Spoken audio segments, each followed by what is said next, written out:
बच्चों, कल हम लोगों ने शीत युद्ध का अर्थ जाना था कि कोल्ड वॉर या शीत युद्ध का क्या अर्थ है। इसमें हमने ये देखा था कि शीत युद्ध दो महाशक्तियों अमेरिका और सोवियत संघ के बीच का द्वंद्व प्रतिस्पर्धा का दौर है, जिसमें दोनों ही देश एक दूसरे को, दोनों ही महाशक्तियाँ एक दूसरे को कमज़ोर करने का, उनके प्रभाव को कम करने का प्रयास करती रहीं, और लेकिन कभी भी प्रत्यक्ष रूप से युद्ध नहीं किया। ठीक इसी फेनोमेनन को, इसी परिघटना को शीत युद्ध का नाम दिया गया, जो सन 1945 से 1990 तक विश्व राजनीति में चलता रहा। शीत युद्ध के कारण क्या थे, इसको आज पढ़ेंगे।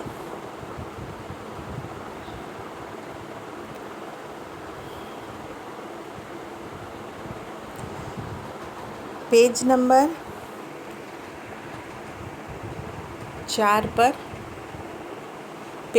4 पर ये यहाँ पर इसके कारण दिए हुए हैं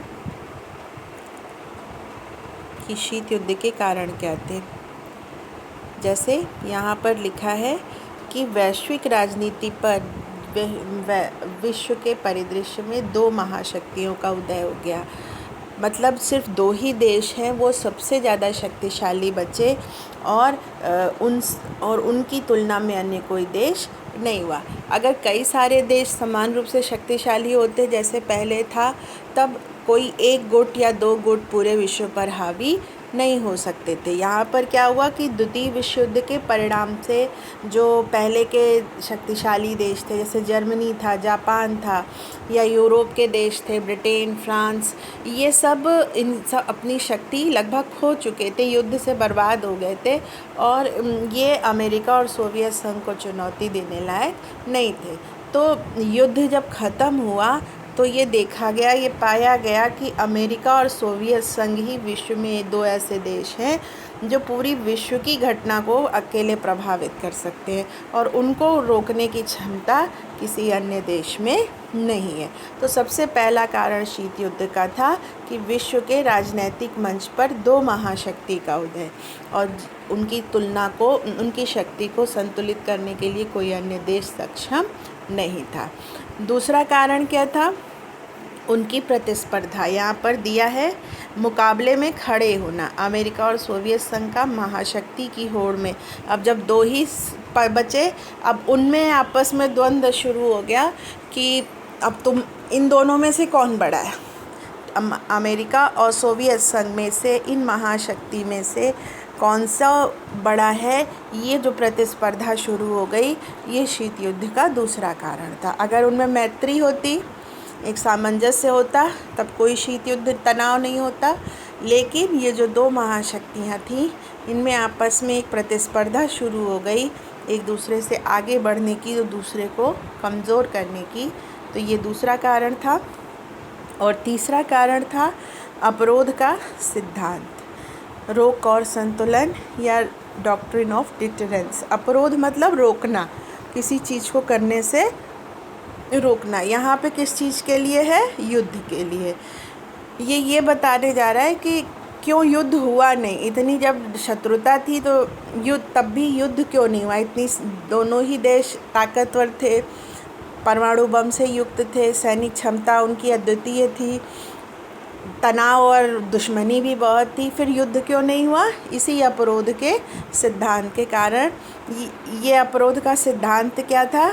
यहाँ पे लिखा है कि जब दोनों महाशक्तियों के पास इतनी क्षमता के परमाणु हथियार हों कि वे एक दूसरे को असहनीय क्षति पहुँचा सकते हैं। मतलब जैसे आप समझिए, दो बहुत ही पावरफुल लोग हैं, वो अगर आपस में लड़ें तो ये निश्चित है कि दोनों ही ख़त्म हो जाएंगे, दोनों का ही विनाश हो जाएगा। तो इस चीज़ को समझते हुए वो दोनों लोग कभी आपस में नहीं लड़ेंगे। वो और सारे प्रयास करते रहेंगे कि दूसरे को कमज़ोर करें, नीचा दिखाएं, दूसरे जरियों से उनके खिलाफ़ बोलते रहेंगे, उनके साथियों को तोड़ते रहेंगे, लेकिन वो कभी आमने सामने आकर नहीं लड़ेंगे। क्यों?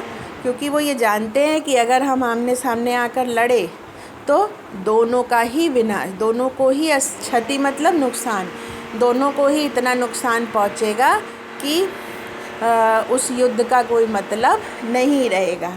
इसलिए यही चीज़ यहाँ पर थी। चूँकि अमेरिका और सोवियत संघ दोनों के ही पास परमाणु बम था जिसकी विध्वंसक क्षमता बहुत ज़्यादा थी, तो ये समझ काम कर रही थी। दोनों ही देश के नेता इस चीज़ को जानते थे कि अगर हम आमने सामने आकर परमाणु युद्ध बम से युद्ध किया तो दोनों ही देशों का विनाश हो जाएगा। यहाँ लिखा है कि परमाणु युद्ध की सूरत में दोनों पक्षों को इतना नुकसान पहुंचाना पड़ेगा कि जीत हार का कोई मतलब नहीं रहेगा।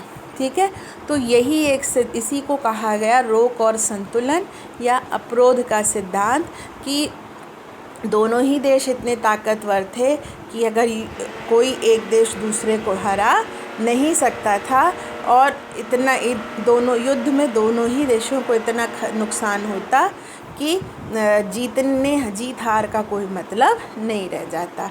इसलिए इस कारण से क्या हुआ कि अमेरिका और सोवियत संघ में पूरे शीत युद्ध के दौरान कोई भी युद्ध नहीं हुआ।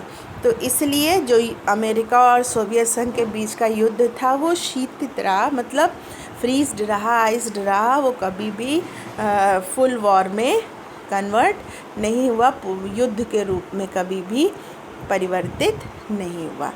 तो इसी चीज़ को हम ये कह सकते हैं। यहाँ पर इस चीज़ को हम 3 पॉइंट में लिख सकते हैं अगर शीत युद्ध के कारण पूछे जाएं, कि विश्व में 2 महाशक्तियों का उदय और 2 महाशक्तियों का उदय, फिर उन दोनों महाशक्तियों में परस्पर अविश्वास, और तीसरा अवरोध का सिद्धांत। अवरोध मतलब वो सिद्धांत जो उन्हें आमने सामने आकर युद्ध करने से रोकता रहा और इसलिए तनाव हमेशा फ्रीज्ड रहा, कोई युद्ध नहीं हो पाया। यहाँ पर ये आप लोग अवरोध का सिद्धांत क्या था ये यहाँ पर लिखा भी है, कभी पूछा जा सकता है। अवरोध का सिद्धांत क्या है? यह शीत युद्ध के दौरान परमाणु बम की अत्यधिक विध्वंसक क्षमता के कारण बना। युद्ध पहले भी होते थे, बम, तलवार, भाले, बर्छी। परमाणु बम से क्या अंतर आया कि वो एक छोटा सा ही छोड़ने पर पूरे एक बड़े एरिया को नुकसान पहुंचाता है।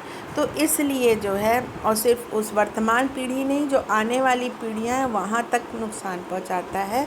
तो इसलिए जो है इसके ये था कि जब दोनों ही देशों के पास इतने परमाणु हथियार मौजूद हैं कि वो एक दूसरे को काफ़ी नुकसान पहुंचा सकते हैं, सहनीय क्षति मतलब काफ़ी नुकसान पहुंचा सकते हैं, तो क्या हुआ कि दोनों ही देश टालते रहे कि भाई हमें युद्ध एक दूसरे से ना करना पड़े, क्योंकि युद्ध हुआ तो दोनों का ही नुकसान होगा और जीतने हारने का कोई विशेष लाभ नहीं है। तो इसी को अवरोध का सिद्धांत, डॉक्ट्रिन ऑफ डिटरेंस या रोक और संतुलन कहा गया। अवरोध के सिद्धांत का इम्पोर्टेंस क्या है या महत्व क्या है? पूरी दुनिया में तनाव रहा, लेकिन कभी भी एक पूर्णव्यापी युद्ध अमेरिका और सोवियत संघ के बीच नहीं हुआ, जिससे क्या हुआ कि विश्व में शांति बनी रही और 3rd वर्ल्ड वॉर नहीं होने पाई।